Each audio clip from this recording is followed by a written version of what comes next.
2022 dinyatakan onsela. Di mana perkara ini adalah yang pertama terkait dengan suap dengan tersangka sebanyak 9 orang. Kemudian kami kembangkan ada pasal 21 yaitu menghalangi penyidikan dan penuntutan. Tersangkanya ada 4 orang. Dan yang ketiga kami kembangkan lagi untuk tindak pidana pencucian uang dengan tersangka 3 orang. Terkait dengan pasal 21 dengan tersangka sejumlah 4 orang, yang salah satu diantaranya adalah atas nama Marcella Santoso, di mana yang bersangkutan memberikan penjelasan secara sukarela bahwa dirinya pernah terlibat dalam pembuatan beberapa konten negatif dengan pihak ketiga, yaitu dengan tersangka Tian Baktiar selaku Direktur JEK TV dan dengan M. Adian Muzaki yang menggerakkan 150 buzzer. Tujuan daripada menggerakkan buzzer dan Direktur JEK TV adalah untuk mempengaruhi, untuk menggiring opini publik bahwa tujuan pokok mereka adalah untuk menggagalkan penuntutan dan penyidikan. Di samping memang ada beberapa alat bukti yang telah dihilangkan untuk menghalang-halangi penyidikan, termasuk melakukan penyerangan secara pribadi terhadap institusi kejaksaan, terhadap kinerja Kejaksaan Republik Indonesia, bahkan terhadap pimpinan kejaksaan, yang seolah-olah bahwa apa yang dilakukan oleh penyidik, yang dilakukan oleh pimpinan di kejaksaan adalah tidak benar, dan seolah-olah apa yang dilakukan itu adalah kriminalisasi terhadap yang bersangkutan. Untuk lebih jelasnya mungkin bisa diputar video Marcella Santoso biar teman-teman wartawan nanti menyaksikan apa yang sesungguhnya disampaikan oleh yang bersangkutan. Silakan. Selamat malam Bapak-bapak, saya Marcella Santoso. Terima kasih saya diberikan kesempatan untuk membuat video ini. Saya ingin menyampaikan dari hati saya yang paling dalam terkait dengan perkara pasal 21, kasus Imah, kasus CPO, dan kasus gula, bahwa saya menyadari di dalam proses penanganan perkara ini terdapat postingan yang sebenarnya sama sekali tidak terkait dengan perkara yang ditangani. Antara lain terkait dengan isu kehidupan pribadi Bapak Jaksa Agung, isu Pak Jampitsus, isu Bapak Dirdik, dan bahkan terdapat juga isu pemerintahan Bapak Presiden Prabowo seperti petisi RUU TNI dan juga Indonesia Gelap. Bahwa saya sangat menyesali dan sangat menyadari bahwa apapun dan bagaimanapun ceritanya, baik itu kelalaian saya tidak mengecek ulang isi konten, ataupun kelalaian dan luputnya saya mengecek dan meneliti kembali dan fokus terhadap apa yang disampaikan, saya menyadari bahwa konten-konten tersebut memberikan rasa sakit bagi pihak-pihak yang terkait dan terdampak. Untuk itu dari hati yang paling dalam saya sampaikan penyesalan, dan saya meminta maaf kepada bapak-bapak dan mungkin pihak lain yang terkait dan terdampak, bahwa saya sejujurnya tidak pernah merasa ada ketidaksukaan atau kebencian secara pribadi, baik dengan institusi ataupun dengan pemerintahan ataupun dengan personal. Karena di dalam chat saya dan sudah dimasukkan ke dalam PAP, salah satunya terdapat percakapan yang saya antara saya dan rekan saya sampaikan bahwa ada baiknya juga APH ini seperti Bapak Febri. Dan sebenarnya pendapat pribadi saya juga salut dengan warna penegakan hukum dan semangat penegakan hukum yang begitu tinggi di dalam institusi ini. Itulah pendapat pribadi saya, sehingga saya tidak pernah ada kebencian pribadi dengan institusi ini ataupun pemerintah. Bahwa hingga terdapat konten-konten yang ternyata baru saya ketahui banyak juga di dalam penyidikan ini. Saya apapun dan bagaimanapun ceritanya, saya sampaikan permintaan maaf, terutama bagi pihak-pihak yang tersakiti dan terdampak, bahwa saya tidak bisa melakukan apapun. Saya sebagai manusia, saya hanya bisa meminta maaf, dan saya mendoakan bahwa rasa sakit, rasa ketidaknyamanan yang dialami oleh pihak-pihak terkait dan terdampak akan dipulihkan oleh Tuhan dan akan dibalas dengan berkat dan berkah yang selalu berkelimpahan dan melindungi perjalanan karir Bapak ke depan dan perjalanan pemerintahan Indonesia yang sangat saya cintai ini. Semoga pintu maaf bisa terbuka setidaknya bagi saya, dan saya berdoa untuk yang terbaik ke depannya. Bapak-bapak semua, terima kasih. Amin ya rabbal alamin. Teman-teman jurnalis yang saya hormati, bahwa setelah tadi teman-teman menyaksikan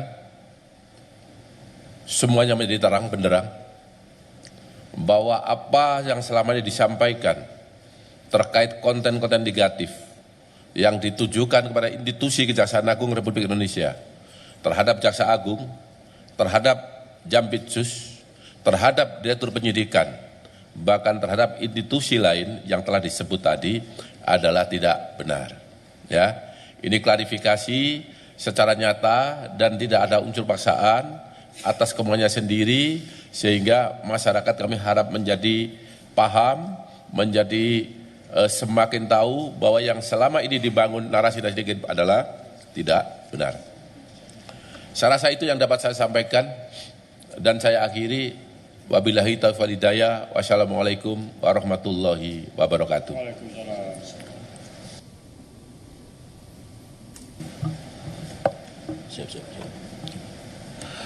Baik, rekan-rekan media, yang pertama, karena yang bersangkutan menyampaikan dengan terbata-bata, saya lihat tadi kita hening, ya agak tegang saya lihat. Itu menandakan ada rasa empati juga dari rekan-rekan media. Ya. Yang kedua, bahwa penayangan ini adalah atas permintaan yang bersangkutan, ya, atas permintaan dan seizinnya, sehingga harus kami sampaikan. Mumpung kita preskon terkait dengan pengembalian kerugian keuangan negara, penyitaan uang ini, maka kesempatan ini kami gunakan karena ada juga kaitannya, ya.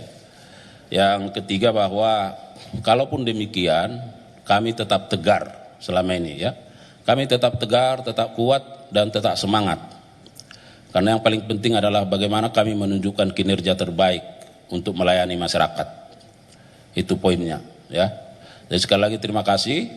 Rekan-rekan media, kita buka sesi tanya jawab, kalau ada silakan, tidak usah banyak-banyak karena sudah lengkap. Ada dari kompas.com, kasih mic-nya, silakan Mbak. Yes, okay. Selamat siang Bapak-Bapak, saya Sela dari kompas.com. Pertanyaan saya ada dua Pak. Satu terkait dengan yang CPO Wilmar itu, tadi kan sebenarnya Pak Hari sempat menyebutkan kalau uang 11T ini akan digunakan untuk membangun kembali atau memperkokoh lah sawit di Indonesia, industrinya. Itu maksudnya nantinya setelah keputusan ini inkrah, apakah 11T ini akan dikemanakan uangnya? Apakah memang jadi keputusan negara atau memang sengaja dibuat untuk ini untuk mungkin kita membeli lahan sawit lagi atau membuat teknologi baru lagi seperti itu nanti akan seperti apa Pak? Karena kan di Kejagung sendiri ada Satgas PKH ya, apakah penyalurannya akan melalui sana atau prosesnya seperti apa? Kedua Pak, terkait dengan pernyataan dari si Marcella, ini kan tadi memang disebutkan fokusnya Kejagung adalah soal narasi negatif kepada Kejagung, tapi tadi Marcella sempat menyebutkan soal ada RUU TNI, RUU Indonesia Gelap. Itu apakah maksudnya dia menunggangi momen itu atau justru dia yang membuat isu itu sebenarnya Pak? Itu kan berdua hal yang berbeda ya. Karena kan RUU TNI dan RUU demo-demo lain itu kan berasal dari suara masyarakat lah. Apakah memang dia juga yang membuatnya? Itu aja. Terima kasih Pak. Baik, silakan Pak Dirtut dulu, baru nanti Pak Dirdik. Terima kasih. Tadi kaitan dengan CPO ini, uang yang sudah disita ini mau dikemanakan? Apakah mau dipakai untuk kegiatan pembangunan tata kelola sawit yang sekarang dilakukan perbaikan, ataukah ini bagaimana? Jadi saya jelaskan ya, terkait uang penyitaan ini hubungannya dengan perkara tidak pidana. Maka uang ini nantinya akan dikemanakan adalah sesuai dengan putusan perkara pidana itu sendiri. Jadi simpel seperti itu. Nah, jadi tidak ada kaitannya dengan kegiatan Satgas PKH. Jadi ini pure lari atau murni penanganan perkara tidak pidana korupsi yang nantinya kemana uang larinya akan disesuaikan dengan atau dilaksanakan sesuai dengan putusan Mahkamah Agung setelah nanti diputus. Itu, terima kasih. Ya, artinya bahwa saya sampaikan tadi perlu ada perbaikan tata kelola di industri persawitan kita karena pengembalian kerugian keuangan negara ini menjadi salah satu contoh ya bahwa ada sesuatu yang missing di situ karena ada masalah ya itu. Bahwa nanti terkait putusannya seperti apa tentu akan dilaksanakan oleh jaksa selaku eksekutor. Baik, silakan Pak Dir. Terima kasih, pertanyaan yang bagus ya. Bahwa apa yang dilakukan oleh Marcella Santoso, apa yang telah diakui oleh Marcella Santoso sebagaimana tayangan yang kami barusan tayangkan adalah atas permintaan yang bersangkutan. Ya, yang bersangkutan memberikan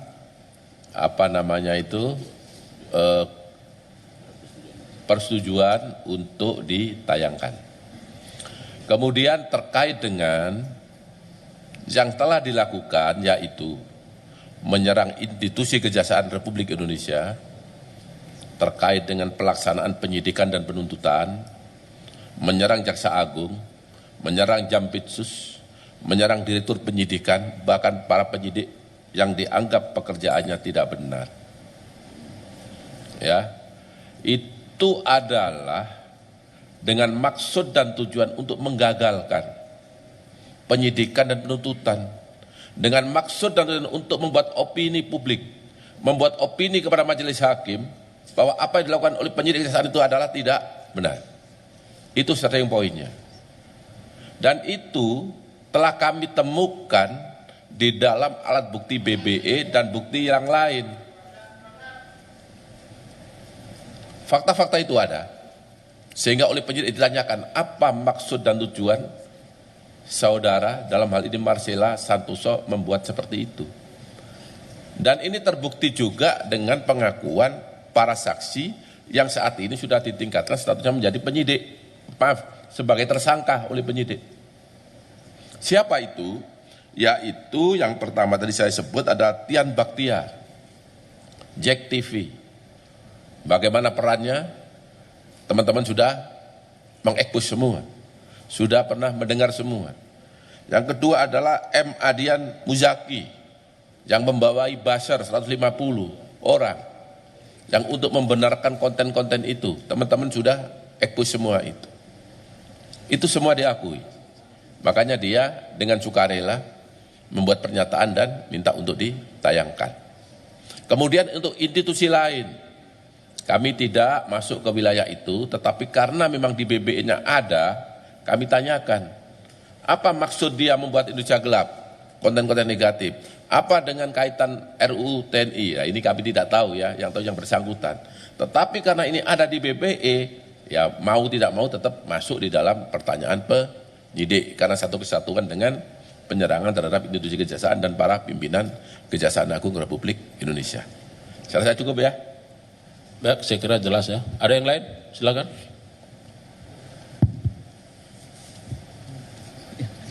Selamat siang Pak, Siap. Saya Arya dari Harian Kompas. Mau tanya terkait dengan kasus yang ini untuk penyitaan uang ini. Kan terdakwa itu ada 3 korporasi Pak, ini kan baru Wilmar Group. Lantas bagaimana dengan grup yang lain yaitu Permata Hijau Group dan Musimas Group? Apakah mereka juga mengambil langkah serupa? Itu saja Pak, terima kasih. Baik, silakan Pak Dirtut. Terima kasih Mas Arya. Jadi betul, saya perjelas juga. Perkara ini ada 3 grup yang total korporasinya sebenarnya adalah 17 korporasi. Untuk Wilmar ini ada 5 korporasi yang tadi sudah kita sampaikan. Terus kemudian untuk Permata Hijau itu ada 5 korporasi. Kemudian untuk Musimas Group ini ada 7 korporasi. Nah, saat ini yang telah mengembalikan kerugian keuangan negara akibat perbuatan korupsi yang dilakukan oleh kelima grup Wilmar telah utuh dikembalikan. Nah, untuk Permata Hijau dan Musimas Group kita berharap ke depan mereka juga melakukan pengembalian seperti yang dilakukan oleh Wilmar. Nah, nanti akan kita rilis juga seperti ini kalau ada pengembalian yang dilakukan oleh kedua grup tersebut. Terima kasih. Ya, saya kira jelas ya. Yang lain, satu lagi, cukup? Silakan, Mas. Makasih Pak Kapus, izin menambahkan tadi. Tadi kan udah disebut kayak Permata Hijau Group dan Musimas Group itu belum sama sekali atau sudah sebagian. Ini kan dari 11 triliun ini kan saya lihat bagian dari tuntutan uang pengganti oleh jaksa penuntut umum ya. Dan di dalam tuntutan sendiri ada juga Permata Hijau Group itu sekitar 937 miliar dan juga Musimas itu ada 4,8 triliun. Ini mereka sudah mengembalikan sebagian atau tidak sama sekali atau bagaimana? Itu yang pertama. Dan yang kedua itu soal pengembangan kasus suap perkara CPO Korporasi gimana? Ini kan sejauh ini baru dari pihak legal Wilmar aja yang tersangka MCMS. Dan pengembangannya gimana? Ini kan ada 2 korporasi lain juga, Permata Hijau dan Musimas. Dan juga ada dugaan mengarah suap ini ada atas perintah dari jajaran direksi atau komisaris. Apakah Kejagung sudah mendalami hal itu? Soalnya beberapa pihak seperti Naki atau beberapa pengamat aktivis korupsi lainnya melihat kok yang pemberi suap donaturnya hanya sekelas legal aja. Itu aja saya kembalikan, terima kasih. Baik, yang pertama untuk Pak Dirtut, yang kedua nanti Pak Dirdik. Silakan. Terima kasih ya. Tadi pertanyaan yang mungkin lebih ditajamkan lagi dari Mas Arya, apakah kedua grup selain Wilmar Group sekarang ini sudah mengembalikan? Mereka sedang berproses. Ya, kita harapkan mereka akan mengembalikan secara utuh juga. Itu jawaban dari kami. Terima kasih. Silakan Pak Dirtut, Dirdik. Terima kasih. Terkait dengan pengembangan perkara suap, memang sampai saat ini penyidikan sedang berlangsung. Mungkin dalam waktu yang tidak terlalu lama segera kami limpahkan ke tahap penuntutan untuk dilakukan persidangan di pengadilan. Berdasarkan alat bukti yang diperoleh oleh penyidik, sampai saat ini penyuap dari Wilmar Group adalah Muhammad Syafi'i yang kebetulan jabatannya adalah sebagai legal. Ya. Pertanyaannya adalah apakah ada tersangka lain? Itulah yang saat ini sedang kami cari. Tetapi penyidik bekerja berdasarkan alat bukti. Ketika alat bukti cukup, siapapun yang terlibat pasti akan ditetapkan sebagai tersangka. Kalau memang belum ada, berarti kami belum mendapat kecukupan alat bukti untuk pihak lain. Karena tidak semudah apa yang digambarkan orang di luar sana, bahwa semua itu korporatif. Tidak semua dibuka terang benderang. Nanti silakan disaksikan di pengadilan apa jawabannya dia. Ketika nanti ada tersangka lain, pasti penyidik akan tetap sebagai tersangka. Ya, itu jawabannya. Baik, saya kira cukup ya. Sekali lagi terima kasih untuk Pak Dirtut, Pak Dirdik, Pak Direktur Weksi dan jajaran. Sekali lagi terima kasih yang tulus kami sampaikan kepada rekan-rekan media dan seluruh lapisan masyarakat yang selama ini telah memberikan dukungan yang terbaik bagi institusi kejaksaan yang terus bergerak ke arah yang lebih baik. Semoga dengan upaya-upaya kerja keras kita ini, maka bagi kami, masyarakat akan terus terlayani dengan kinerja-kinerja terbaik yang akan kami torehkan secara terus-menerus. Sekali lagi, kami terus menginginkan ada dukungan dari media, dari masyarakat. Kita bersama-sama melakukan penegakan hukum yang bermartabat dan tentu sesuai dengan kapasitas kita masing-masing. Sekali lagi terima kasih, salam hormat. Kalau ada kekurangan mohon maaf. Billahi taufiq wal hidayah. Wassalamualaikum warahmatullahi wabarakatuh. Waalaikumsalam warahmatullahi wabarakatuh. Udah ya? Hah? Udah selesai kan? Oh, bisa diangkat ya?